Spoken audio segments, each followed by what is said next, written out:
ကဲအားလုံးမင်္ဂလာပါဒီနေ့ပေါ့နော်ဒီ window အသုံးပြုတဲ့လူတွေအတွက် sticky note လေးတွေလည်းတည်ထားဖို့လိုအပ်ပါတယ်အဲကြောင့်မို့ကျွန်တော်တို့ step button ကိုတော့ပါမယ် step menu ထဲက off program ထဲဝင်ပါမယ် off program ထဲဝင်လို့ရှိရင် windows accessories ဆိုတာရှိပါတယ်အဲ့မှာ sticky note ဆိုတာရှိပါတယ် sticky note ရောက်လာပြီဆိုရင်ကိုကဒီနေရာမှာမှတ်ထားလို့ရတယ်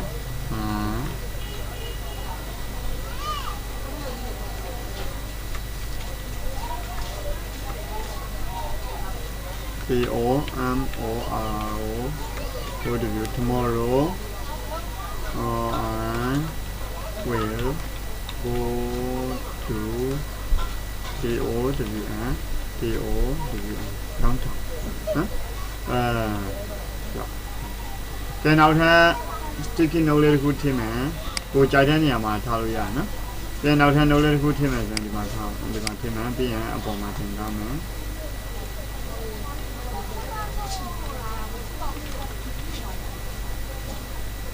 Today, dinner bono. Today, I have a dinner. I am a dinner with our friends. FRI, E&D friends with our friends. At Sedona, SEDO and Sedona Hotel, HOLTL Hotel. There are the open not at who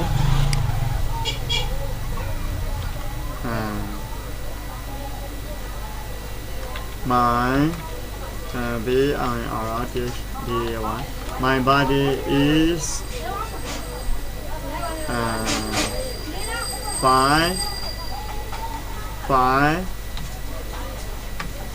five this is December 1988နော်အဲဒီလိုမျိုးရေးထားလို့ရတယ်my birthday is on 0.5 year December 1988 Today I have a dinner with our friends at Sedona Hotel Tomorrow I will go to downtown ဆိုပြီးတော့ကျွန်တော်တို့ရ